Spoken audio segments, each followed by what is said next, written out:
Imagine what we could be in a million years. That's very nice. Baruch Hashem. So, Azori, one of the big problems in my life is that I only have a shir once a week. One of the deficiencies in my life. Also, all the other shirim also once a week. So, most people forget, including me, what happened last week. So I could say the same shit every week until people start shopping. That's basically my game plan. Last week was the only one that I think was mostly it was the same? Chazar. No, really my plan is in order to solve this problem. It's a real problem. It's not a real problem, but totally for three reasons. But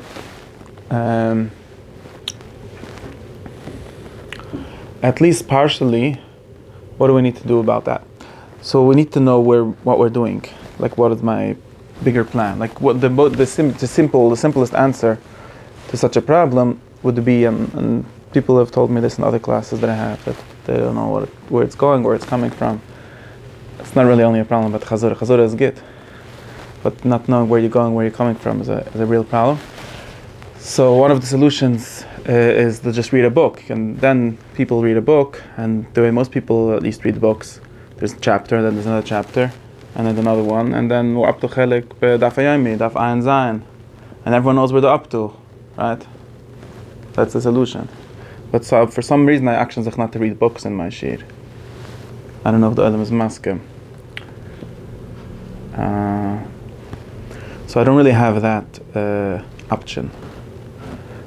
So what other thing could we do to have like some kind of like Svira chart, like the kids have, where we should know where we are? Like we should put stickers every time. Why don't I read a book? No, with doing obviously your program. Why don't I read a book? Because there's no book that says what I wanted to say. Because the book doesn't say what I want to say. Why would I read a book and then I'm stuck with that guy's book? So you have to write a book. No, more seriously, more seriously because originally I had a different plan, but firstly because it takes way too long. That's the real answer. The real answer is that if you read a book, like you go to yeshiva, they tell you read Masechtas Ksibis, right? And they expect it to take 17 years, right? They only learn 3 daf a year, make a cheshbon, right? So, and that's really how long it takes to learn Masechtas Ksibis. You know that Rebbe, you should know. Rebbe Tzal Ashkenazi, he wrote Shittim Kvetz Ksibis, he writes how long it took him, remember? There's a letter, a famous letter between him and the other guy that he's fighting with. Like a bunch of time, right? Yes. Wie lang, denkst? 13 years? And you think he could, the Reshiva, the Broigis, he wrote it in one zman. Hello, the guy wrote it took him a bunch of years. And he didn't do it for all the Masechtas, so he used up his time. He has many maduras. Said it, but this work, it's a long time. That letter says that, no, how does it go? You can't, whatever, make sure. Okay, point is, it takes a very long time, and I don't feel like there's, maybe people do have enough time, but usually at least the weekly Shia comers don't like have that kind of time. Shmas Shtemes? Learn Be'in. If we learn Be'kiyas, that my Shir is not a Shir Be'kiyas. But if you want to learn Be'in, then either you commit yourself to read a book for like 14 years. Adraba. Hosnish. Alright, let's go. And then it's like very, then we can know where we are. It's a plan. Why not define a question? Oh, that's really what I like doing. That's why I think it's easier. The problem is also then you end up like in the yeshivas where they're reading the same book for 14 years, but they still don't know what the book is about. Man, that's not a very good solution. Because there are a lot of questions that end finished that you're not going to have an answer. So you set a time limit and finish whatever you got. You got. Eigentlich von Liechtenstein geist du nicht an, ja? Liechtenstein. Wo es durch die vorgeschrieben Perschen von mir war. That. Yeah, it's true. Anyway, so I want to give a certain, like, more loose, I have a teretz for my kasha, at least in my mind for today. I have a more loose vision, more practical, we could think of other ideas, but I have a more loose vision, not exactly a book, but, and then we could see where we're up to, more or less. So my vision is something like this. Yeah, since we're Yidden for this like just for this week, for this man, how you call it. I sort of want to know. How did I call this series of Shirim? Shittas Rambam ala neshama. Okay, Shittas Rambam, Shittas Aristotle, same thing. But that's what I want to know. Now, the lucky or sad thing is that Rambam didn't really write anything about it. He only wrote things sort of derech hagav, which is another riddle. But I have this document, and this is basically everything I could find that Rambam talks about my subject. It's only 10 pages, 9 pages if you take off the cover page. It's because he's missing a real discussion of it. But I have a certain goal. If you want to take this piece of paper and write all the question marks, like not even one word makes sense if you don't know like some basic concepts or more advanced concepts. And then I have a goal to be able to like giving you a goal. It's like a homework goal if anyone really wants to participate. But my goal is to be able to explain every word in this kentres. Be'iyun. That to explain to certain. Okay, I'm explaining what that means in a second. But that's a goal. And Aristotle is a parish of the Rambam. So if the Rashab said that Kabul is a parish of Chassidus, because in order to understand what they're doing, you need to know who they're doing it to, right? So that's my goal. I get the goal. So I'm serious. If you want to take this, I could send it to you, or you could take it and like read it through and tell me what's missing in it, like what it doesn't explain. It doesn't explain anything. Now I'll try to explain what I mean by understanding it. It's important, this definition. This is chapter 2 in your in your notes. What? This is in Hebrew. You could find everything in English if you really want. I didn't do it. It's in Arabic, some of it, so if you know that. I'll brush up. I only printed one of that, so the other things aren't really what I want to do with. But I could send you, or I could print more, or you could find whatever. It's not. Just a list of Marmakemis, really. They're all not some secret books that I found. So yes book or no book? No, but I'm not going to read this. I'm going to give you the concepts to be able to understand, to answer all the kashas on this list of books. But you have to make the kashas yourself. Stimmt? Why don't you work with a text? I just answered you why. This is the text, but I'll tell ich will ja, but I'm backward. Let me try to yeah. There's 67 classes and it's up to Perek Mem. Okay. And it's been going for 2.5 years. That's a great shir. It's also very short. It's a great shir, and there's one person that actually comes. So that's why I know that it's not a good idea to do that. That's how I know. I'm very happy to do it, but it doesn't sell well.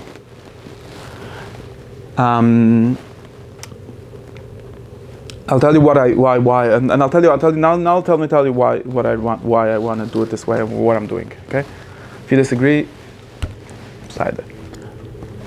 There's two ways of understanding. Now, this is a goal. It's not the real goal. In other words, it's only a goal to get you really in. Like, if I give you this goal, I want to understand it. It's only for this week. I really also understand the Zohar shit, and also understand Arizal shit, or whoever. Not only, but that's a reasonable goal.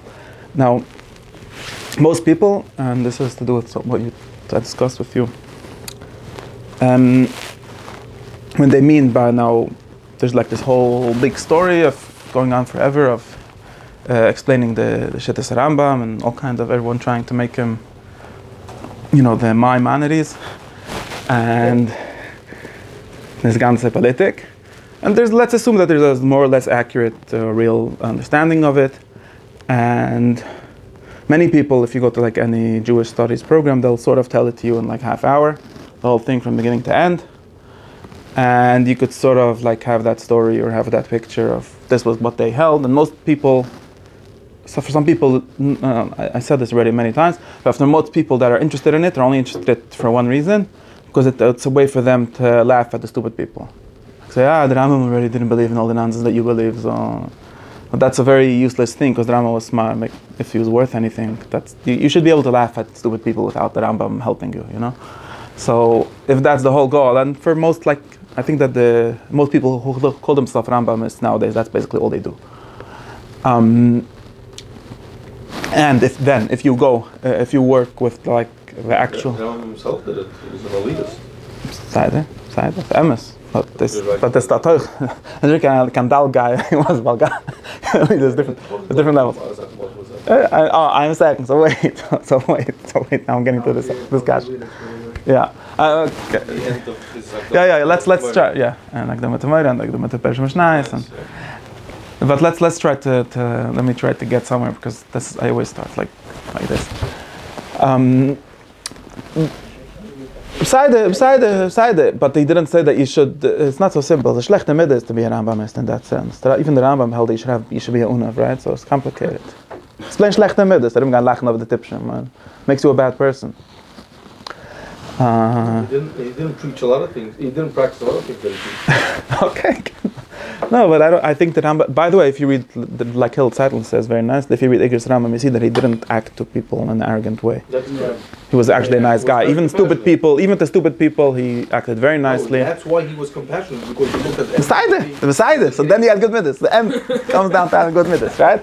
Beside it, you can be compassionate because of that, because nebuch these tipshim. But that's very different than what other people, the Rambamists, are doing nowadays. I don't see them being nice to stupid people in any level. Is your main claim also that they just don't have anything? They just Okay, so now we'll get to part 2 of this. Now the Baya, there's one of the reasons why this happens, and this is useful, but it's useful in like an enlightenment way, in like this silly enlightenment way, where like we're smart, we're not the dumb medieval people who actually believe in anything, and we only believe in what's rational and so on. But that was not actually something that Rambam he did say these kind of things, but that's not the main thing.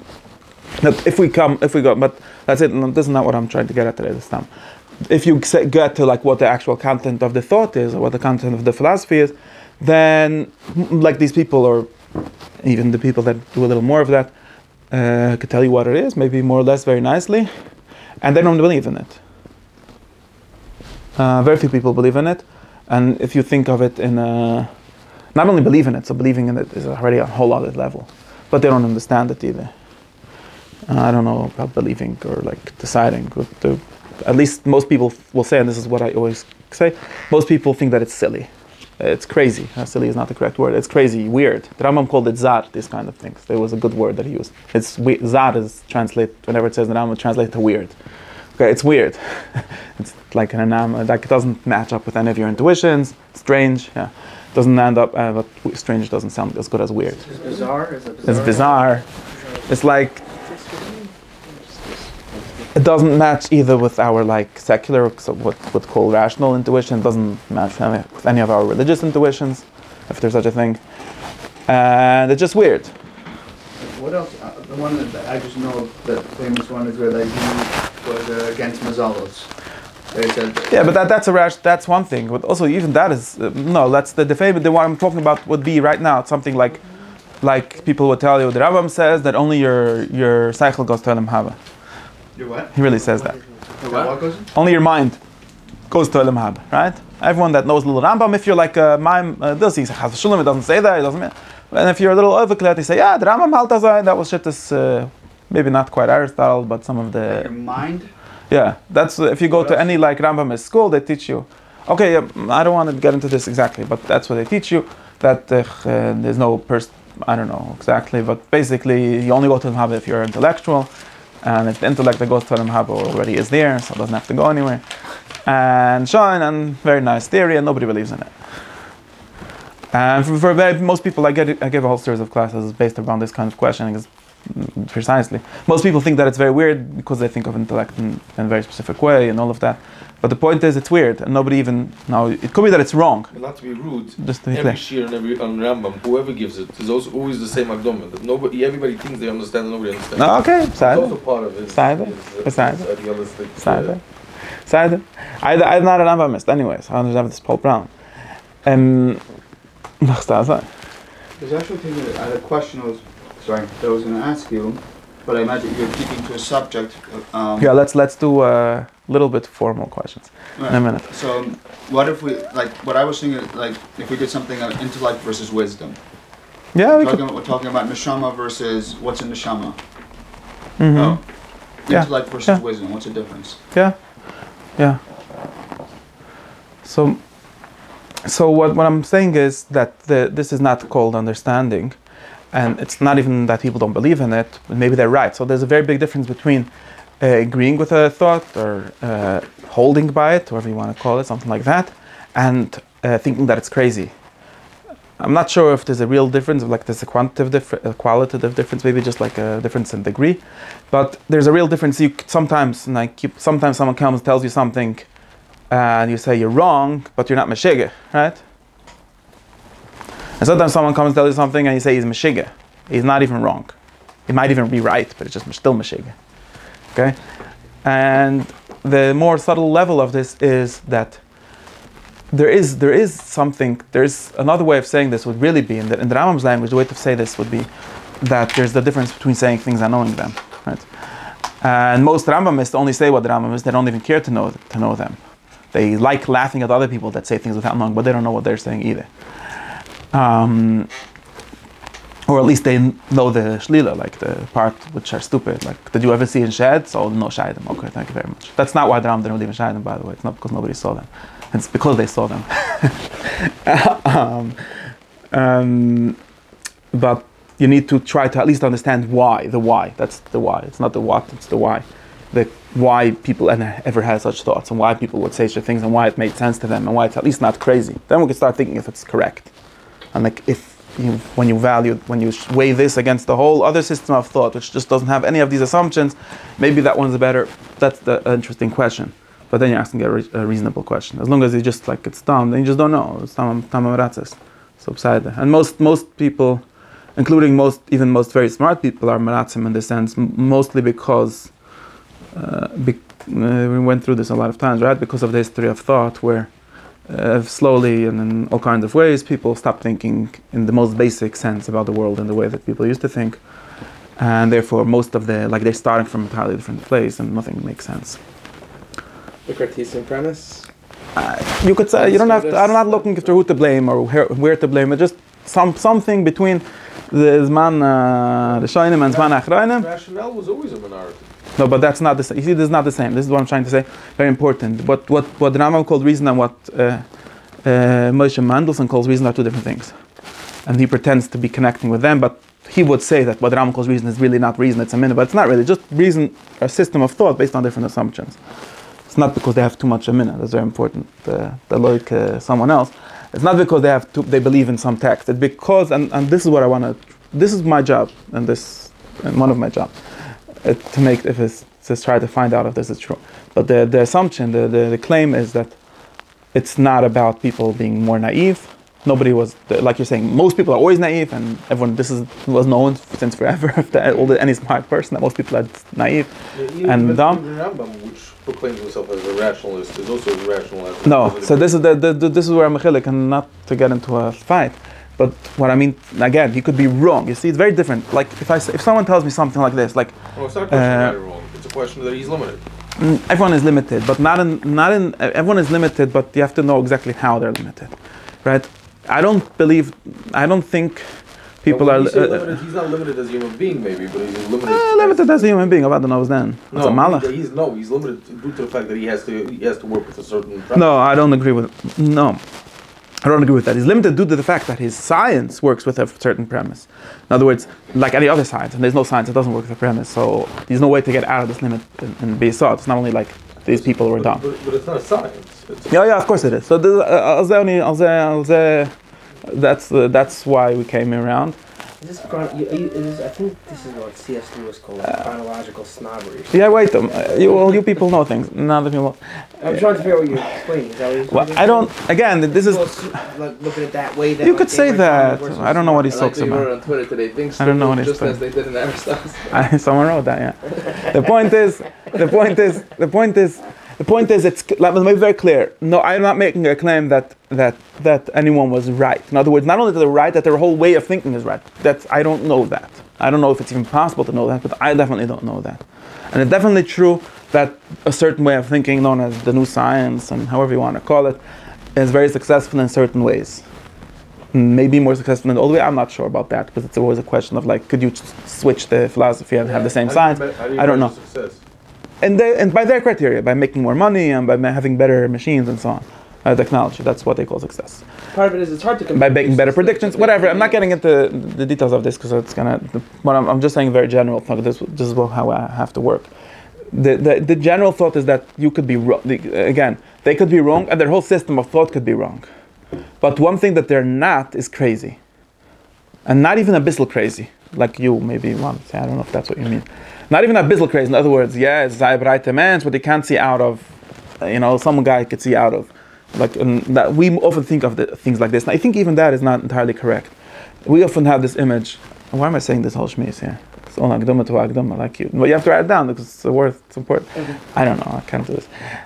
Point is... Summarize that. We haven't deviated from my notes so far. No? I don't think so. The point is very important. More simple than I said the start, but like you don't think someone's crazy because you could see where the small part of the MS is. No, yeah, no. Crazy. See, I'm not saying that. That's what Hegel says. No, I'm not saying that. And why am I not saying that? Because I don't claim to have the full picture either. If you have a meta picture, like a superstructure, like something even bigger, that you could see where the truth of everyone is according to you. But I don't claim to have that. I don't claim that anyone has that. Can we use an example? Yeah. So the example is like this. And I'll give you a very stupid example to explain what I'm not saying. But it's only an example, and you have to get the concept, not the mushal. I was starting to say this example.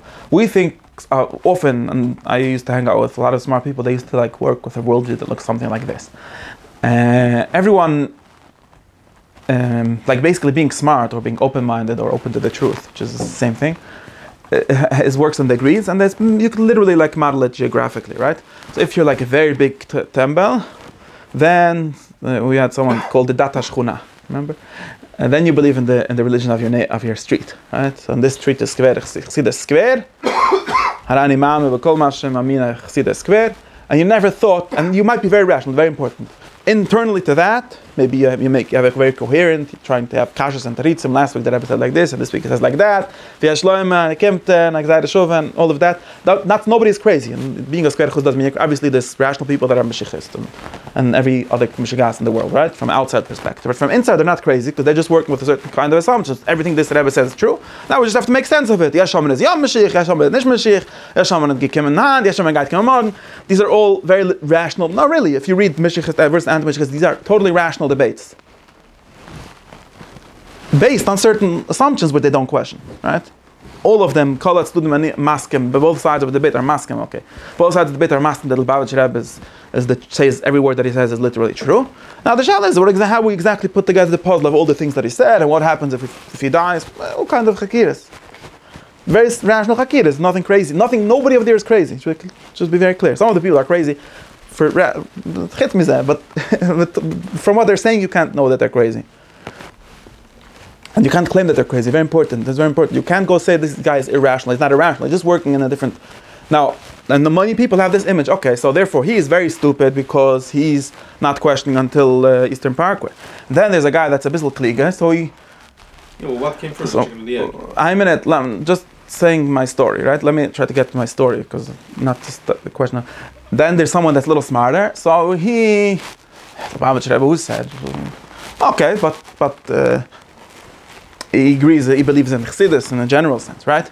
So avada medaf ma yedi daf ma Rebbe, and avada you have to listen to your Rebbe, and avada you have to go take when he gives honey cake out, you have to take it and whatever, because this all chassidim agree, right? So he's bright. It's true, by the way. I'm more friends with, these are all levels of people that I could talk with, right? It's very hard for me to talk with the guy that's in this very little level of assumptions. I could a little bit talk with the guy with a little bigger level of assumptions, right? Okay, now we have to just debate if the Baal Shem Tov at Yogemat Mezunam Kegel, the Nish gemeint.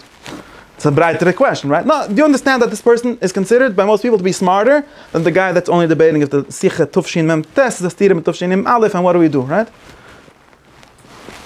You know, I'm asking that this is the normal view of things. I think that most people understand it, right? Then we could go on and on until we get to like galaxy brain, you know, like until we get to the guy that doesn't have any assumptions, and that's the true rational guy. But the problem is that then he falls off the world, so we have to figure out how to come back. Okay. Stimmt man Havamina? That's one theory of rationality, of being smart. I think that this is a very stupid theory. Meaning it's obviously somewhat true. But I think that it's not very useful. Why do I think it's not very useful? In other words, I think that it's not very useful precisely because of, I already said it in my way, right? Because it's not that each person is more stupid. None of these people are stupid at all. And the question of which level of assumptions you question is maybe an interesting question, but it's itself a philosophical question. It's not clear to me that it's smart.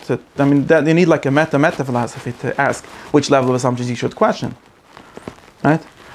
It's not clear, like Descartes pretends, let's question everything till forever.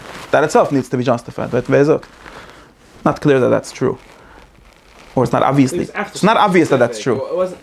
I don't know if we could call it premise as much as he has a certain goal in mind. That's his view of being reasonable would be that. Let's delete everything and start from zero. Right, he's after a new task. But I'm just saying, I don't know if this is the correct view of being reasonable. I don't know if that's true. This is itself a shitta. And see, now we got a bunch of people that are not sure because they already accept that premise, and now we're being done in this premise. Is it true that the Rambam was rational or not? But you have to question that also, you see? That's like, I always say, we need to be even bigger apikarsten. The problem with most people, they're not big enough apikarsten. Right? Because you're so sure that that's what being rational is. Like, question that premise and question the one on top and the question the one on top. I don't know who says. Like, I don't know, we could start. I don't have a good way to talk about this right now. But I don't know if that's obviously true. It depends on a lot of things. I don't have a good way of opening. I don't have a good way of opening up this discussion right now. This doesn't eliminate the possibility of logically discussing that premise. And not only that, the idea of being logical, the idea of being reasonable, by definition, must work with premises. There's no reason like many people discovered throughout history in many different ways and in different times. There is no absolute first things which you could base everything on. That does not actually how it works. Even if you do it in the best way, you end up with something that's, how does the Declaration of Independence say? It's just self-obvious, right? Something like that. Self-evident, which is not self-evident. So it seems to be not clear to me that this is even. I think it's like hitting the example hitting me is like the guy an Arab who goes and blows himself up. So in that definition, he is rational. Yeah, he might. No, you see, you might need to find a different thing to schreien him than that is Meshega. Maybe he's a Rusha, maybe he's a lot of things, but I don't know that he's Meshega. I don't know that. I don't know that the guy that pitches the sheikh from Mendele Hagen is Meshega. I don't know that the guy. I know that they're wrong. You see, I don't know that the guy that blows himself up and that this is. I don't know that. Maybe we should find a different framework to say why they're wrong. But them being Meshega because of them being Mitzimtzim, I don't know. I'm not Meshechna in that story. No, he's not dumb at all. The guy that flew in the Twin Towers was actually a smart person, very intelligent guy. Yeah, it's axiology. Everyone has axioms, you're saying. Maybe I'm saying that, but you're just finding labels. I don't know what the point of that is. Why to be rational and what we should be rational about is that. Sorry, I have the perfect example that's going to twist everyone's mind. There's a group that believes that pigeons and birds are really spy equipment of the government. They're not real, and they get recharged on the power lines. That's why you see them there. So they're coming from a rational place. It's totally rational to believe that. Yeah, it's wrong, but it's totally rational. In other words, no, serious. All conspiracy theories are rational. It's people doing some kind of doctrine, making theories. Yeah. In other words, let's say like this. I don't know if we have to separate like rational from true, and we have to find a different way of how do we say we know that these things are not true. And of course, we have to figure out a better because we're also the real answer is because we do share some assumptions and we think that they made a mistake within the assumptions that we share with them. But if someone would really be now. My examples are a little more dumb than they should be because I think that there's probably easy ways to show why they're wrong. Although I don't know about the terrorist guy, I don't know if I have a good way to argue with him because he really is coming from a different world. But to the extent that me and Lubavitch Shechut is coming from the same world in some sense, then I do might have a way. But just because of that, because we do share, it's not because he's dumb. So maybe we don't have it the same word. Maybe I'm making a mistake. I'm just saying to the extent that that's true. If he totally has a different basis for everything than Anachanami. But it's not because he's dumb. That's what I'm trying to get at. Not because he's dumb. You don't have the right to go around feeling that the guy is dumb. He is not dumb. He might be wrong. Might be wrong either because his logic is not working, even assuming all his assumptions. And he might be wrong because his assumptions are dumb. But it's not. There's no halacha that so push it to me that says question all your assumptions. And not only that, not only isn't there such halacha, there can't be such halacha because that halacha would be an assumption, and then we're back into like the same lach, right? So they by definition can't be such halacha, and there's thousands of ways of explaining why there can't be such halacha, and many smarter people than me have figured this out and went in all kinds of directions with it, but I think that's pretty much a miskin for everyone, even for Aristotle. Like, it's not a question really. So therefore, and this is what's important. Therefore, the interesting thing to do, and that's why I think even when talking with the Mendelist or the Meshichist, the interesting thing to do is not to show him that he's dumb. Firstly, he's not dumb. So why would he show him something that's wrong? If he's dumb, again, some people are dumb. Besides the point, but maybe it happens to be that all the dumb people are those people. I don't think that's true. At least not, like the difference between religion and a cult. When there's 10,000 people, there's already smart people also. Right? Rational from a dumb premise. Yeah, that's all rationality is that. Being rational from a dumb premise. The question is just how good is your dumb premise? No, but if someone could be coming from a good premise and another one, if you did dissect it. Yeah, because there's a higher level premise that says that you're making a claim that people maybe won't like if you tell them that someone who claims very hard that he's not rational, you're saying, you're rational within that. Of course, nobody really is not rational. That's just the way that when someone says not rational, that's just like your kid saying, I don't want to, like someone saying, I don't want to talk with you. That's all it is. No, I'm serious about this. That's why it's bad. Just to be clear, I think people say I'm not rational is bad because they're just slamming a door in your face.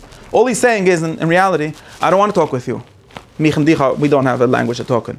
Because there's only one, that's all he's saying. That's just a rush. It's just not nice. It's midas ruas. Again, midas ruas. Midas ruas, I don't have a way to prove that it's midas ruas. You see? Who told me that this is a midas ruas? Maybe it's a midas toive. I think that's a bad person. I don't know. I don't have a source for that. I'm serious about this. I think that rationale, in this sense of being able to talk with people, is basically good midas. It's not about the truth. And it could be that Meshichis are just people with bad midas. Because if they would have good midas, they would have listened to others. Well, that would be a claim. That would be a more interesting claim to make than to say the guy is stupid. Or the more interesting thing would actually be to try to, if you want to understand the world, how it works, which at least part of it is understanding stupid people, you have to understand where the guy is coming from, or why he says that. And then, again, sometimes it's easy. Like I'm saying, maybe his premise is dumb, so it's easy to disprove it because his premise is the chatchilish dism. Because they have a higher level or lower level premise, however you want to conceptualize it, which shows me that premise is dumb. Or because it's inconsistent. Right. I don't know how much that works. There's no point in talking. That's true. That's it's just like I'm not mechiv to talk with every guy in Japan, and I don't have to send him my moes chetem because 100% is 13. In the same way, there's moral, what Singer calls moral circles of concern, which he's against, but it's a good idea. Yeah. In the same way, there's moral circles of people being able to talk with, in the rational sense. I could talk with some, like I'm saying, I know how to talk. And by the way, I even know how to talk with Lubavitcher, because I sort of understand. I've read some of his books. I can understand where the kasha and where the teretz, and I could have a conversation with him, which is somewhat productive. Did the Rebbe gemeint, did he mean this? What was he really thinking? As long as the guy is not a midas ruas, as long as the guy is agreeing that I'm a human being, that I basically mean well in some sense, right? He's not saying, you're just not pekoides because you postponing events, so I'm not talking with you. You understand? As long as he's not saying that, which is just bad mid, it's just slamming door in your face, then I could talk with him. I don't even have to agree with his premise. I could talk with him assuming that it's true that we're both Lubavitcher Chassidim, but that I can understand what it means to be Lubavitcher Chassid, and I can have a conversation with you that's productive. I might even be able to convince you, you're not able to convince me. But then I could just walk away and say, but I don't believe in this whole thing. But at least I could talk with him. No, I'm serious. I could have a human conversation. Human conversation in the sense we both respect each other as people that are rational. Meaning, rational just another way of being someone that you could talk to, right? That's a good definition if you want. Rational equals someone who I could talk with. Two people who could talk with each other, that's what reason is for. Communication. Okay? I'm just having a hard because you can find someone rational and not reasonable. We have midas ruas. What does that mean? I'll give you an example, and this is more like I get thing it's like right now in the news. For example, let's take abortion, right? Okay. Let's say just my feeling of it that somebody who's holding up abortion in the beginning, the first trimester, whatever it is, I can understand how they can't see that it's not a neshama, that it's not a life. I know why they have to be convinced. Somebody who believes in partial birth abortion or at 8 months, I have nothing to say. But this is actually an easy example. It's actually an easy example. But I don't want to talk about this. I really don't want to talk about this. But this is actually an easy example because there's actually very simple. You're just starting from a different starting point than that person. That's actually easy to show. The active person just doesn't, like you could ask Singer. Singer says he doesn't know why you can't kill a baby when he is born already. He literally said that. So, you have to come. This is Michigan. There's a guy, no, not Shmuley. Not me. There's a guy, he's probably Jewish, right? Singer. His name is Singer. His name is Peter Singer, and he says that a borscht is mit mikal v'choyme, because he thinks that until you're like 12 months or something, you should be allowed to be killed. Like when it was in ancient Rome. He's not crazy. There were actually societies that had this rule. That's by the Peter Singer, the furthest thing from a crazy person. He's not crazy. He's just wrong. He's not crazy. It might be evil. See, evil is something that you say that it's evil. Now, we don't agree on that. Maybe you and him don't agree on the definition of evil, but we have to find out where that comes from. But me and you agree that it's evil. But that's very different from saying he's Meshiga. He's not Meshiga, he's just a Rusha, he's a Retzayach. Okay. But what's wrong with being a Retzayach? You understand? That's not a rational discussion. It's more like a feeling, or I don't know, whatever this thing evil means. But I'm not saying that it's a feeling. I'm just saying it's very easy to construct a system of morals which leads to killing people. And everyone basically has a system that leads to that. It's not so hard. Everyone, you also agree with that. Like the guy, it's a question of price, right? If it's there's a hetet for killing people, right? If it's a roidef, if it's a goy adam, if he killed you, if the bezin was goys around misa, it's not an absolute rule that we don't kill people. No, we just have to find why that guy isn't that category. You know, right? Like the story with the price, right? The Weistach, you know. You know the guy that said that all women are prostitutes? And then she said, okay, would you sleep with me for $1 million? Yeah, okay. No, but for $5. Am I a prostitute? Okay, so bist a prostitute, that's not a größer Preis, right? So that's the difference between a qualitative, like you say you're a tzayich, you just have a different price for being a tzayich. Maybe that's all not being a prostitute is. I'm just saying, it's just a good joke to explain the difference between like a real difference and a difference in quantity. Like, for the right price, you're masking to kill, okay, so you're a tzayich, shall know what the price is. If you have the hette from the größer over, you're masking to kill someone, so the shall is just, when she's doing a hette. I don't know where I got this. Point is, this is actually a very simple thing to show that it's just a different starting from a different style. He's not crazy. Can we stick with this? Come on. Oh God. I have a lot of questions. Yeah, no. Wait, this is all Hakdama to something. You see, I have to, that's why I need This is Hakdama to the next year, because we got to get through this. Okay. Wait, my point is, let me get back to my point. My point is very important. My point is that it's too easy to say that people are Meshiga when they're not. Like you think that the guy that says this halacha about abortion is Meshiga, I don't think it's Meshiga. Maybe he might be wrong, he might be evil. Two things that he might be. But I don't think Meshiga is the correct term. In other words, he might not even, it could also be that he's not reasonable according to his own assumptions. I'm not saying, maybe he's so stirim and I by, like, you know, a lot of ways that you could find that. That's something that, again, that's something that you could actually have a conversation with him about, right? You could say, look, Dibs, Chaza, whatever, why do you say this? Okay, so now you're talking something. If it's just two politicians, then they're not trying to find out. But if he has bad midas, okay. Assuming, okay, I don't want to talk about the bad midas part. I do want, but I think that the rationalism boils down to that. Good midas. Point is that it's not interesting to find reasons people are dumb, because most people are not actually dumb. Many people are dumb, but not in the way that you think they're dumb, in a different way. And what's interesting is to actually find out, and that's what actually allows you to talk with him. Like I'm saying, this is where I started with you, right? So in someone that's so far from me, like I could talk with the Lubavitch, I could talk with the Skvere, I could talk with the Breslov, I could talk with the Litva, I could talk with the Mizrachist, I could talk with, maybe with, I don't know so well. We're all coming from a common source. Exactly, maybe I could talk with, I'm just saying a very stupid mushal, maybe I could talk with a conservative Jew, maybe I could talk with a renewal Jew. I tried, at least. No, I could, but if I could work with his worldview, and so on. I could somewhat talk with, I can't really talk with people from different religions, at least from matter that's relevant, because mostly because I don't know, not because I'm against them. I have to read, in order to have a conversation with you, I need to read a lot of things that you read. I have to, maybe even I've grown up, but let's take out that, leave it at pure knowledge, right? I have to just know a lot of things. I don't know, I didn't read the book that you read, so I have no idea what you're based on, or where you're coming from. A lot of times I talk with a person, I'm like, the guy is nuts. Then I read some article in the magazine somewhere, and I say, wait, the guy read that article. Now I know where he's coming from. The article is Meshiga. But now the guy's not Meshiga, right? It's very different. Why did that guy not think that the same? Because I read different articles that tell me different things. What do you think? Everything I... Is that a Meshiga for believing something that was Meshiga? No. Again, because to him it makes sense to read this magazine, because everything is like gag. It's very hard to. That's why it's very hard. That when you find someone that's very far from you, it's very hard to talk with him. Or you could talk about the weather, because everyone agrees mostly about the weather. But so you undertake the same premise, temporarily, I guess, for the sake of facilitating the conversation. Yeah, of course. Okay. I think that's where all good conversations are.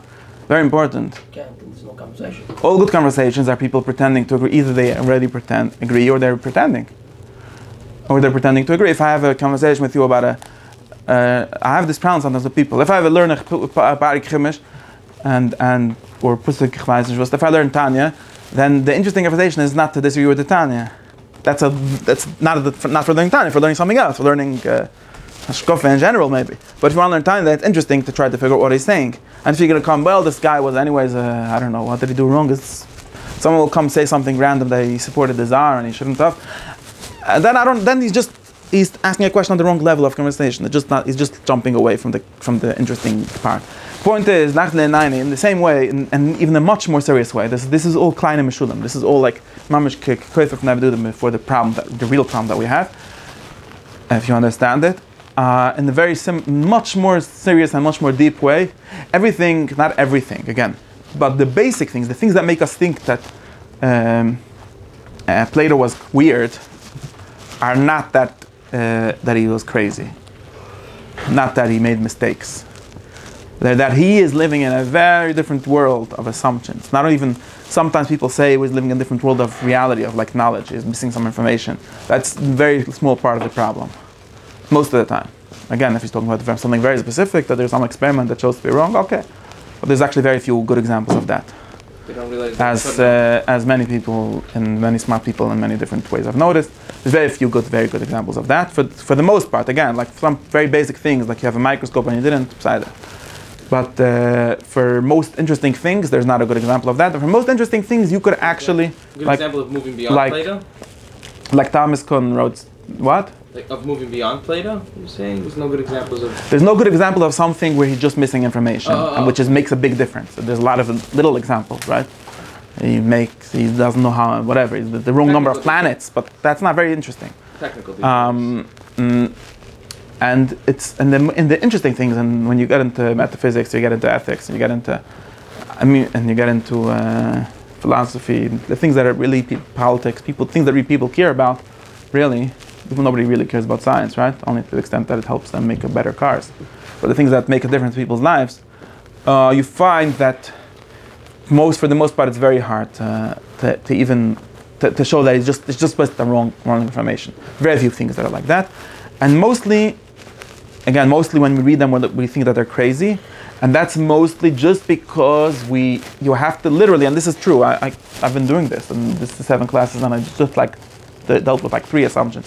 But mostly, like every single assumption that you have, in the most general way about how the world should work, and what it means that it should work, what it means to explain things, they have different ones.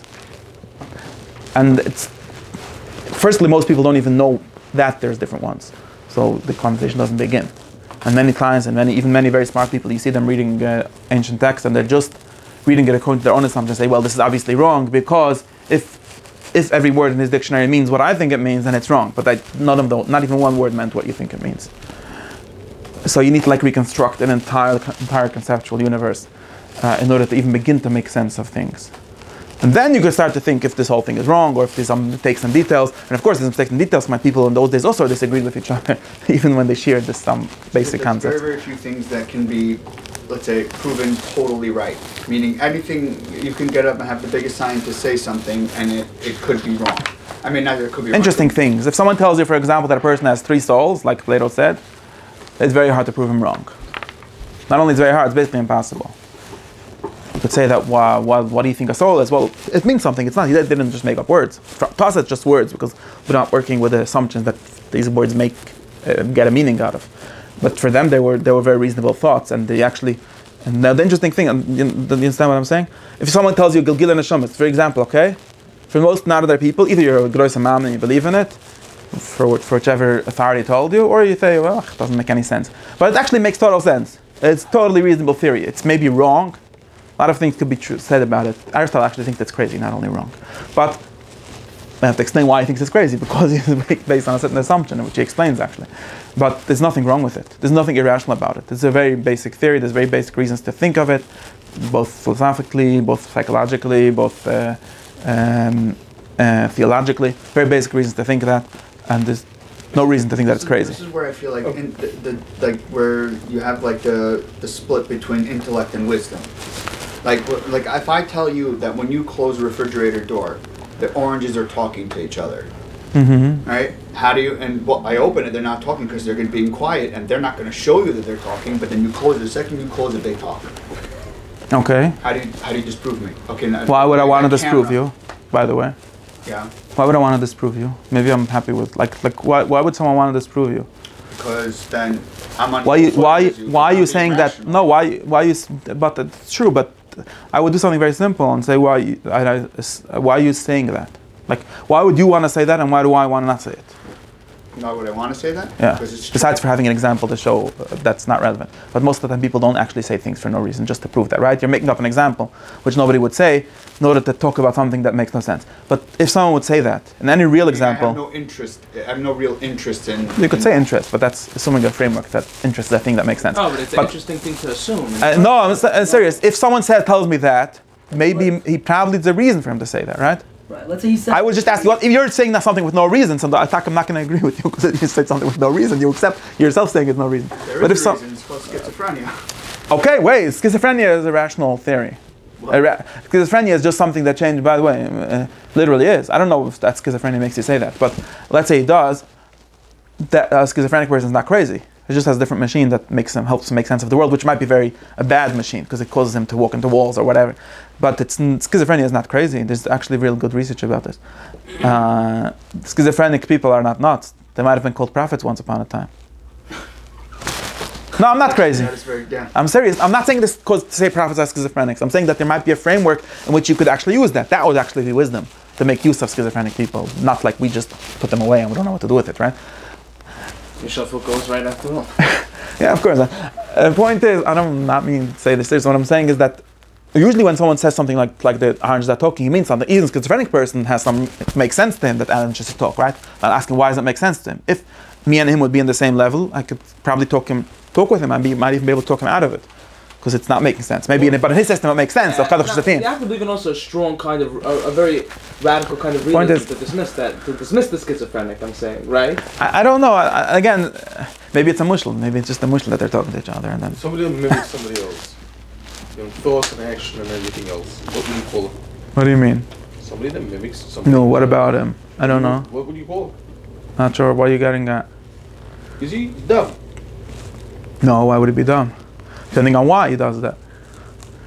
Because that's what he saw. But why is he copying the other guy?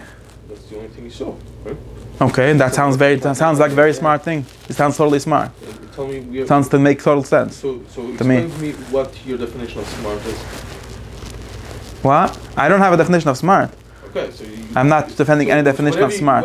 Smart is an internal definition to someone's system, not to outside of a system. It's not a system, right? Which one? Somebody that copying of course it's a system. It's a very simple system. It says copy whatever the other guy does. Yeah, but it's not an intellectual system. It has nothing to do with intellect. Not sure. Maybe. I mean, it could be defended intellectually, even if that guy is not thinking of it that way. It's very easy to defend, actually. Not intellectual. Why not? Defend it. Try. Play devil's advocate. I don't want to do that. Play games. But of course, why? Because that guy's a smart person, and we should do what smart people do. I mean, it's in general. Making enough people is a very smart thing to do. Like I don't want to do this because I feel like it's wrong. It's the wrong discussion. I put my pants on in the morning. Not only about that. In general, there's nothing basically wrong with copying people. That's actually a smart thing. Now, if there's two people, then you have to start with a discussion who we should copy. We have to figure out the question. But you're assuming someone that only knows one person. He's not crazy by copying it. He might not be called rational because now let's be clear. So many things into this story that wasn't told. Exactly. That's what you said. No, I didn't say that. I said he mimics one person. So why doesn't he mimic another person? List, right? Exactly. Why is then the list not a through list? He has reasons. No, that's not a good reason. Now you're starting to argue with his reason. According to him, that Moshe Shia is the reason why you should do things, and he doesn't agree that when whatever he's actually. By the way, Men's lists are definitely more rational in the way they list their older Rebbe than the other ones, right? You agree with this, right? I don't know if I'm taking politic. I should stop. What do you mean? You take an older Rebbe and then macht Shul and pick with the guy? It's very suspicious, right? The Mendel is right? Who's beide typisch. Wait, from a higher level. Again, within their discussion, but Torah vision they should be a mentalist. You want to know who's more pure typisch? Yes, a mentalist. But not again. But typisch again. Let's go back. This is a bad example because we share too many. No, because you share too many assumptions with this guy. Really, because of that. What's it? No, don't worry. It's not important. You look it up on Google afterwards. Shtissim. It's shtissim. Yeah. I'm sorry. See, this is not allowed to say such mashulim because not everyone knows. The point is, yeah, it's fine. Look in those, you'll find it. Not hard to find it. The point is, easier to find out than what Aristotle said. The point is that, but this is, I don't want to talk about this much. What I want to say is that I think that he's not stupid. And not only that, the basic way of showing that he's not stupid is that so like some people sometimes, no, I don't know if that's a good example. No. The point is that when it comes, the reason why you think he's stupid is because you do think that you share a lot of assumptions with him, and in that framework he's stupid. But if there's someone that shares no assumption with you, you don't even have to talk with him, right? So you can't claim that he's stupid. You might be very smart. Not only might, now let me make it more better, because I need to get to my nimshal. I don't want to stay by the nimshal. If you have, where did I start with saying? I said a mushlav gugilim. Say a mushlav. If someone tells you there are three souls, there is nothing irrational with what he's saying. Totally nothing irrational. We have two problems with this. One is that it means meaningless and just words, and the second is that therefore you think it's irrational. But once you realize that you have these two problems, you should trace back and say, wait, I only have one problem. I don't know what the guy's saying. Maybe he's crazy also, but you don't have a way of knowing that. You have to be able to get into the guy's system to know that he's crazy. So that's why within Taxi the Shid, Mendel is crazy. Betar guy from China, and this is by the way true, right? If there's a guy that comes from China and he thinks that we're all at least the same crazy, he doesn't see any difference between Mendel and anyone else, right? You could ask the guy, you'll see. Like whatever, okay, so he has they don't understand the difference, right? And it's true that if you're so far, not far in culturally, far philosophically, far rationally, there is really a very small difference. There's relative to a guy from China, where there's a very small difference between you and Mendel Hage. And you could barely explain it to him. Truly, try, by the way, you could do this. You could try and you'll see. You might, maybe at some point, manage to explain this only by putting yourself into different categories, like, well, this, whatever. But if you, assuming that you're really what he thinks you are, like you're not going to say, well, we're the normal people and we're not really religious and that guy's really religious. Okay, then you just put yourself out of the thing that you think he thinks you are. But assuming that you're what you are, what you seem to be. You see Jonestown and Scientology the same? Berach. Of course. You're not being honest. Of course. No, you're not being Again, honest. because I think that by the way, no, of course, I definitely do. But I don't know if. Yeah, but again, too many examples. Appealing to rationality. Again, too many examples. Too many examples. The example that I'm thinking of is that if you're an old guy in Greece somewhere in Athens, and you come up with theories that say, what did they say? That the form of the matter and the whatever and all these kind of things, you're not being crazy at all. And the reason why people nowadays think that you're crazy is just because they don't understand what you're saying. Now, it could be that you're wrong, and it could also be that you're crazy, but we don't know that. To believe that L. Ron Hubbard got on a spaceship and I don't know what he did there, and that's the basis of your belief, and you can continue in that belief. That's rational? Well, the question would be what. But I don't want to. I think we should. I don't want to talk about examples. The underlying theme of all of this, definitely rational. In general, to be a Scientologist is definitely rational, and I don't know much about Scientology to explain you why. That's the baya. By the way, you notice what you people are doing, because I could actually very easily explain you why it's rational to be mentalist, because I more or less know how it works. I know very little about how Scientology works, how people become Scientologists, why anyone would ever become a Scientologist. So you're saying that you're crazy, but what you're really saying is just that I'm very, very far from these people. That's really what I'm hearing you say, because it's true.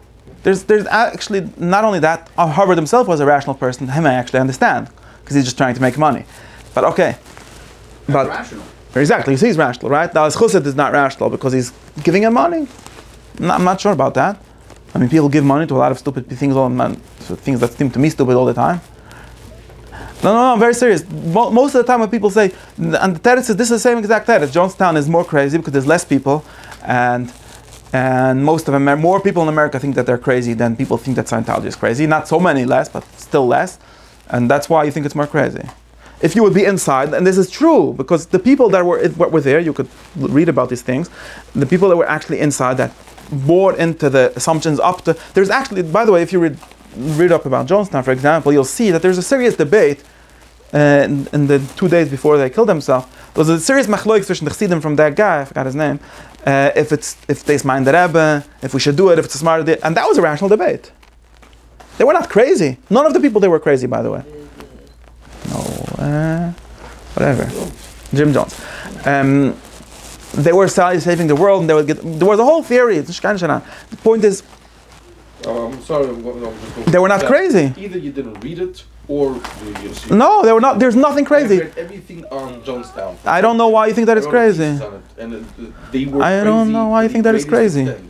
So I don't agree. If you assume a certain amount of, maybe you have information, I don't know, but I see this is a problem. No, but I don't share the same information. If you know more than me, then it's very hard for me to talk. It's not fair. No, but the question is always. You have to tell me all the information that you know, and I don't. If somebody. But I think that this framework, which says that they're crazy, is not very helpful. Meaning, if somebody wants to go to outer space and believes the world is flat, using a boat to go to the end of the ocean to go to outer space is very rational. Yeah, 100%. It's just that you disagree with the higher order premise. You think the world is round, but the irrationality of what he's doing is not because of. Exactly. It's not because there's nothing irrational about what he's doing. You might argue that the premise is wrong because you should believe the world is round. You should believe the world is round because you heard it from your Baba, and he believed the world is flat because he heard it from his Baba. Exactly. I could explain you why Rose. If you believe in that the United States or whatever is very corrupt, and you want to have a revolution, and you think that a smart way to make a revolution is to kill yourself. I mean, there were smarter people. The suicide is not everyone agrees that there's cases in which it sort of makes sense. But what's irrational? That was their official theory. Nothing irrational about this. Something irrational? I feel like there's... Makes sense, right? Fine, so it's not rational. I feel like rational is taking its own form, meaning you can take steps to come to a decision from a certain premise, but it could be that that's not rational. Why not? I don't know what another thing. Because if you believe that L. Ron Hubbard flew in a spaceship and went to outer space, yes, you can deduce from that. There was a different guy that went spaceship, but okay, you can. Wasn't Hubbard? No, maybe there's also such. Okay, get to know what's the chilek. So you're using that and you're taking steps to make a decision based on that. Right. The steps you're taking are irrational. Why? Because you have no evidence whatsoever. You've never seen. Wait, but the steps are actually rational. The first belief is not rational. The steps are not. Why not? Because you're starting from Take the starting point out of the discussion. Take the assumption out of the discussion. Assuming that the Harvard MS with the Russia MS, it makes sense to go on to do whatever you need to do to get on that spaceship, right? Okay. That's all. So that's rational, right? How can make it? No. There's no rational that I know that it works differently. What? To believe that? I don't know. Assuming, take this out of discussion. Assuming that Harvard MS with Russia MS, it's totally rational to do whatever they tell you to do to get to that place. Then I would agree. Yeah. That's all. So it's rational. So now, why is he not questioning that? That's maybe a question. But there's no rationality that can be defined by its first premises anyways. There's no rational first premises. Rationality doesn't work like that. And I don't think that it's rational. I don't know to which level of first premise. I think we could figure out a theory about this, but I don't have one to tell you right now. I don't know to which level of first premises it makes sense to be rational. Because let's take a more simple example. Is it rational to go to work to make money? Yeah. Why? Because you need money, right? Yeah. Tomorrow to pay the rent. But the whole idea, ask any communist, it doesn't make any sense. There's no hechrech, logical hechrech that working makes. How does it exactly work? Why is your working worth money? And why would you pay rent to a guy that I can't explain you why I pay rent to a guy that owns this house. What does it even mean that he owns it? Can anyone explain me? I mean, I'm sure there's some whole theory that explains it, but I could very easily, like in the same Aleph-based sense, that makes no sense that Hubbard went on a spaceship. This makes no sense. I'm the guy living here. He has a piece of paper that says that it is. What does that mean? It means nothing. It's not rational. It's really not rational. It's rational within a certain system. I'm not saying it's not rational. But if you just go out of the system, I can imagine a lot of different systems in which I don't have to pay rent, right? Very easily. Well, the fuzzy Lowy. Yeah. The fuzzy lovely way to think of it is that if you're going to work, you're giving a value to somebody else. Okay, but now already Okay, one second. Now you're giving Taritza. The point is that it's not smart to ask this question. Let's say it might be smart to ask this question in a philosophy class. It's not smart to ask it when the guy comes to ask for his rent. You know why? Because we're already all maskim. Exactly. And more seriously, because we're already all maskim that we're working at this level. Between me and him. I'm the guy that owes you money, you're the guy that I'm paying you money. We all agree that it makes sense, even that it's in some sense just, right? Because he shouldn't, if it would be unjust, extremely unjust, he shouldn't do it, even if he's going to kick you out, right? So we also agree that it's just, which is another example of the thing as rational, but we agree that it's correct, it's the right thing to do, right? I don't know that's the right thing to do from first principles. It's the right thing to do after we abstract away a lot of first principles. Now it's the right thing to do, and if not, you're a shchayru, a shtickle, right? It's not a precise example, but it's basically how the world really works. So it's not always smart. It's not always the right thing to do to question the principles below the principles. And there's when it comes to asking for rent, not, but in a philosophy class, it is. Beside this, now we have to figure out which philosophy. By the way, 100%. But you know why in a philosophy class it is? Because of midas. Because and this is true. I'm saying a different sheet than I planned to say. I'm sorry. Because in philosophy class is a place where people have made an agreement that they're not going to kill each other if they question each other's gods. That's an amazing midas toivus that is very rare. It almost never happens. That's why philosophy is so rare in this world. In general, it's very not only it's not smart, it's also midas, it's also bad midas to go to someone and question his basic premises. Otherwise known as questioning his gods. Okay, same thing. God is just the most basic premise of everyone. Whatever, like what is the guy's that Michigan says, Peter Zeiste? Peter Singer? No, a different Peter. Whatever. Okay. Oh, the guy, Peterson. Don't ask the Greeks what's on No, top Peterson. The guy, Jordan Peterson likes telling everyone has a God. Whatever's at the top of your thing, that's what God is. It might be something very dumb, so you worship it. So it's a good word. Point is, you don't question people's God. It's just not nice. They're going to get very mad. People get very mad, and they're right for getting mad because you're breaking the ability to talk to him, right? If I go to the Mendel Chos and he tells you, okay, I need a mushal that everyone knows. I don't know. If I go to a Chassidish, to a Orthodox Jew, and we have machlokes if the Erev is kosher in Lakewood, if Aaron did want an Erev and not want an Erev, we have to both assume that it makes some kind of difference what Aaron Kotler wanted. Otherwise, and tell, who was Kotler guy anyways? Then he kicks you out of town. You're a mechitzef. Maybe you're right for doing that. You're a Bel Zechus. You've never heard of a Baron Kotler. But assuming that this is his town in some way, then you have to at least pretend that he really wanted. Maybe he got Knigel. That's why, I don't know, make up some story. Because otherwise you're a mechitzef. You're just not nice, right? And it's also not smart. It's not wisdom. Remember wisdom and intellect? It's not wise to question people's basic premises. In very stupid levels sometimes, like Moshangi. It doesn't, even the Kotler institution doesn't think that Rabban Kotler is the Moshe Rabbani, right? I hope not. But they're still working in this level of the tree. Like there's a big tree, goes from Aaron Kotler to Moshe Rabbani, and they're not ready to stop one inch ahead. If you write a book against Aaron Kotler, you do something against him. In Benud L'Chavayr, not in truth. Now, 1 second. Now, therefore, when I say that in the philosophy class, it's true. It's not because they're not being rational and we're being rational. It's because the philosophy class is this weird thing where we for some reason think that it's good to question some higher level premise, and we're making an agreement not to kill, not to get mad about it. And if you don't have that agreement, you should not have a philosophy class. It's not about challenging your assumptions. Some people have this mistake. It's like a consent. There's a consent involved. You consent to having your beliefs destroyed by coming into my class. You get a waiver. You have to sign a waiver. I consent to having all my beliefs destroyed, including the ones where I think I'm very smart and not believer. That's what a good philosophy class is supposed to do, and that's why Socrates got killed, because some people didn't consent. No, it's true, and he thought that it was doing a good thing anyways.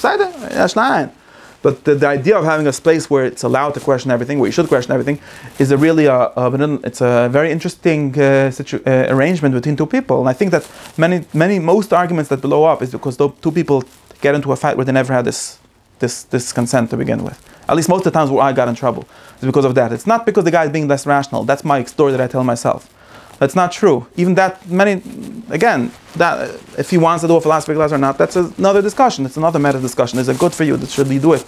But it's not. Mostly it's because it's like you come to your land, literally the same thing. You come to your land and say, well, I'm a communist anyways, I'm not paying you rent. Even if you're a communist, you should pay rent. As long as this capitalism, that system exists. Unless you're like Jonestown, you want to make a protest against the system and kill yourself, and try to figure out. And you need a theory that explains why, if that is a good thing, either or not. But in general, it's not wise to do that, and it's also not nice to do it. I don't know how I got into this drusha. My whole drusha is that a philosophy is really a really interesting midas. Yeah, come open the door, whatever you want. Philosophy is a very interesting agreement between people to ask them to question each other as gods. And we have to, I think that there's a moral, there's steam coming. There's like a moral aspect of this. In other words, there's something where it's hard, it's like bitlayah, it's very hard to do. And we're both consenting to doing it for the greater good, because we hope that this way we'll get to some more truth. And it's a good thing for all of us to get to some more truth, or to at least understand things slightly better. And it also bring you closer to your beliefs. Yeah, it might clarify what you already believe.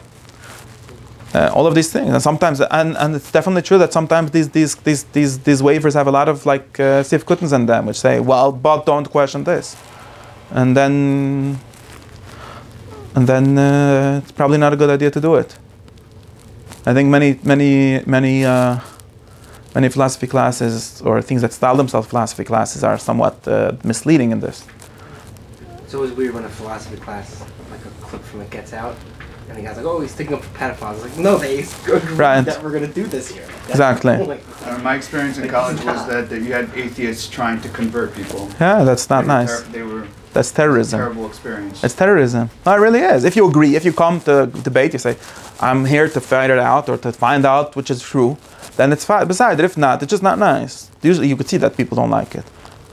But what I'm trying to say is that if there's a space where the atheist and the not atheist, whatever they're called, theist, such a weird word. Theist sounds like the thing that Hubbard believes in. That was Thetans. Anyways, if they're in a space where there's some higher, basically they're saying there's even a higher God than both of us, that we both agree, which is known as truth, or basically, and it's a different God. And that's a very valuable thing. I wonder I think there's like some kind of justification for it, or some kind of motivation for it, which is basically this. Basically or like I'm saying, I want to be able to have a conversation with more people than I do until now. Right? Because if you're just go to Lakewood Yeshiva, you basically only know how to have a conversation with Litvaks. And if I do if you question your own premises, maybe it's going to help you have conversations with more people. Maybe that's the only a good reason to do philosophy. How do you find, like, if you don't want to talk to someone everyone around you basically believes the same way you do. I want to find someone who I from outside think is completely nuts, and just have a conversation with him. Like, practically. I don't. But then you always win in your head. He doesn't know what Nothing gets somewhere. Trust against yourself. I think that's a rare thing. It's honestly a rare thing. No, it's honestly a rare thing, in many levels. Because most of the time, even when they do get together, they're like having a war. Really, they're not really having a conversation discussion with someone if you're willing to agree to enough premises to kick the conversation off. That's also you true. You could slowly build out. Right, you could build out from sometimes. Okay, well, we both believe. Meaning, I'm not questioning this guy's assumption that everything that every Rishon said was right. But now, if you ask innocently, what do we do with a certain phrase? And he might try to give a piddush. So I really you say another phrase, and then you see maybe that this theory is not so comprehensive and it's not coherent. It doesn't work. And then you say, hey, look.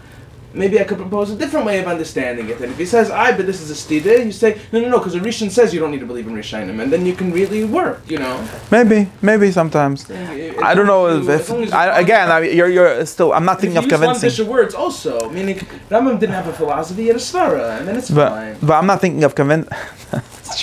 That's true. But I'm not thinking of convincing people. You see, convincing people is a whole other thing. I'm not trying to convince the guys. The point is, if you use your tongue, you're okay. I mean, you're much more lishma than I am. I'm talking about like speaking to like a leftist, like a crazy leftist. Yeah, there's ways to figure. I don't. First of all, why would you want to do it? but curiosity, just like. There's a way to do this good.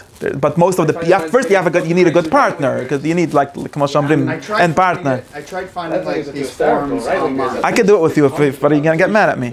No, but I mean to say, I'll sign it. I can do it because I don't believe in any of these theories. But you can defend it. Probably. No, I think it's true. There's debate clubs that sort of try to pretend to teach this. I don't think it's easy. I think that most people are not up for it.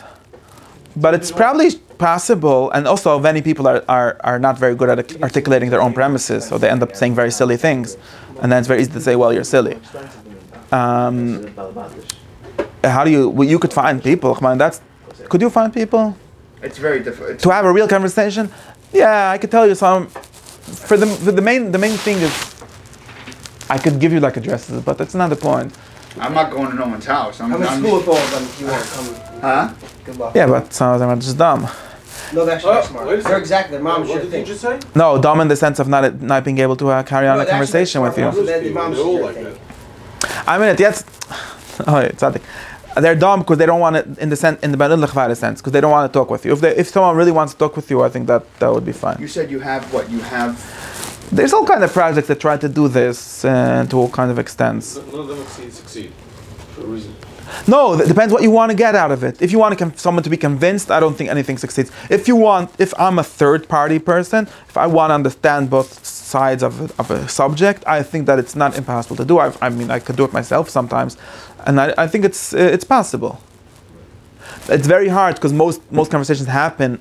The reality is most conversations happen at a very low level, in the sense of people are screaming their maskunas to each other, which is very boring. And one of the things of philosophy is to teach you to let's get one level above that, right? And then we can start talking under that level, or we could see that we still disagree on that level, then we have to go up one more level, and so on. That takes 1,000 years for like a basic statement, like 1 and 1 is 2. You know, there was a guy that wrote a 3-volume book that proved that 1 and 1 is 2. Right? It's not so easy. Right. And they ended up not being able to prove it, according to his own definition of proving it. The truth is that it was proved, but according to his definition of proving it, it's not.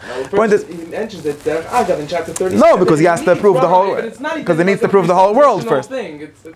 Point is, it's very. The point is very hard, but I don't think it's so difficult. But you have to. What the basic technique is to want to know what the other person says more than you want to tell him what you say. But that's already midas. I can't do it. Sorry, I can't teach it to you because I can't do it. But that's the basic technique. Like you of all people, I think would be the best. I'm just a horrible person. I don't have good midas. I want to tell you what I think, and I think I'm smarter than you. I just don't get it. But I'm trying to say a whole drusha that I'm wrong. That's my whole shmiz here. I would assume the hardest practical thing about doing this is that people tend to rationalize why they can't talk to you. It's not just bad news. I know this. But they actually have, and they will give it rational. They have right, some sort of because right. You're bringing Nazis into the world. Like, how could I let you? But he's right. But that's true. You shouldn't talk with Nazis. Right. Exactly. And unless you're a philosopher. No, you should. I know. Again, unless you are masking to be Nazified sometimes. Borderline, he'll make you're the way to get to Nazis. So therefore, I can't talk because I'm talking to Nazis. And you have to at least be. You have to at least be ready to come away with. Wait, the Nazis have a point. If you're not ready for that, that's the consent. No, you don't have to say that. You have to say. From their perspective, again.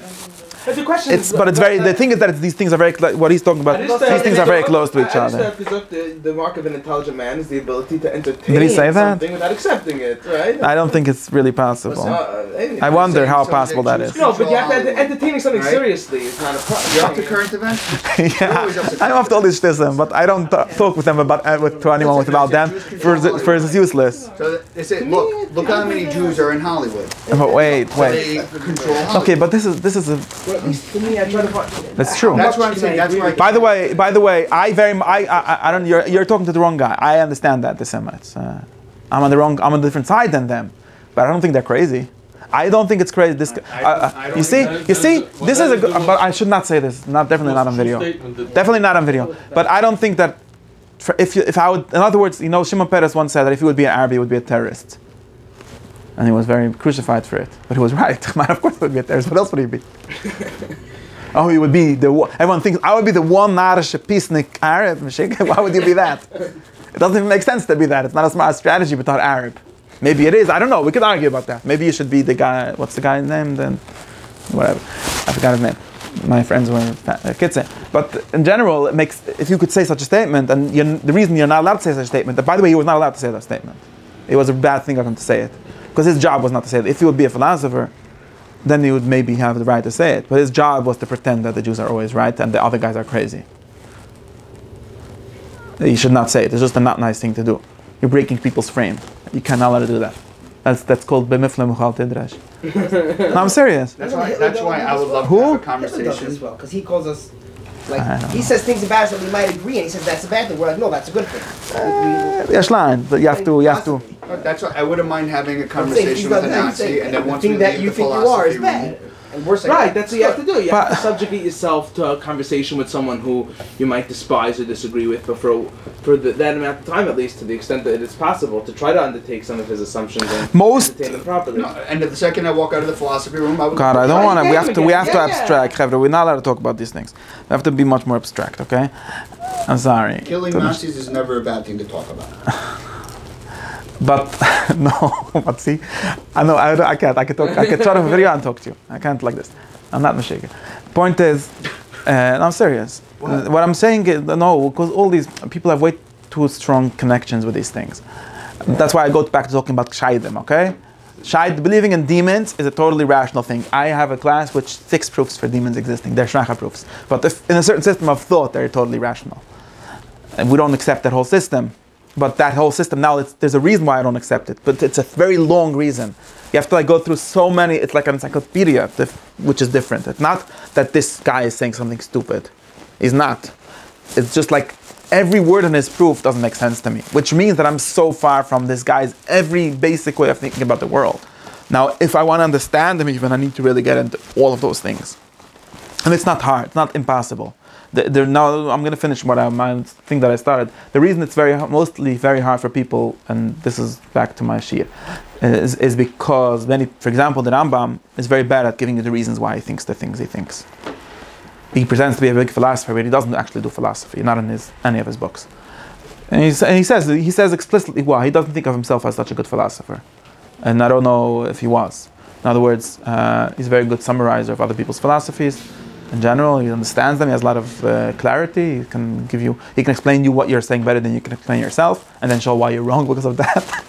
But and sometimes why you're right. But he's not a very interesting original philosopher. He doesn't say almost anything original in all of his works, philosophically speaking. If he had been alive today, would have been on the list.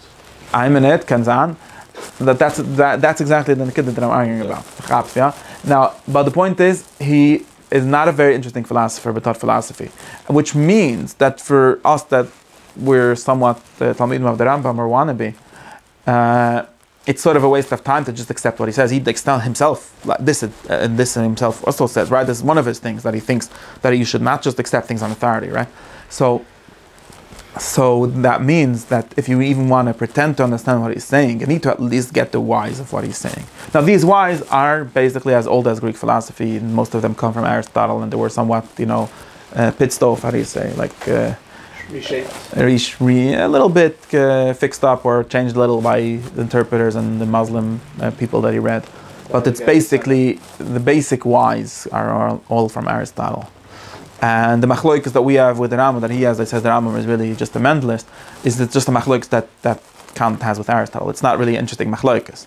In other words, it's very interesting machloikas, but it's not the Rambam being dumb. It's just there being these entirely far into each other systems of thought, which are totally not, barely talk to each other. And there's you could find one generation in which they talk to each other, where there's still people that sort of know both, and at the second one wins for whichever reason. People stuck. I don't know who. Again, I don't want to get into names. I didn't read any of these things, nor that. But Kant doesn't because Kant is not upset. He doesn't get so upset about what's being said. He thinks that these are bad questions. Whatever it is, Right? that's precisely the question. Very interesting question. That's precisely the question. The question is about the question, not about the answer. That's another way of saying assumptions. Which questions make sense to you is a more interesting question than which answers make sense to you. But that's another sheet. The point is, the real machloikas, and this is a very serious, I'm not saying it's something wrong with this machloikas, in other words, it's a very serious machloikas. And it has a lot of and infinite amount of different nafkaminas.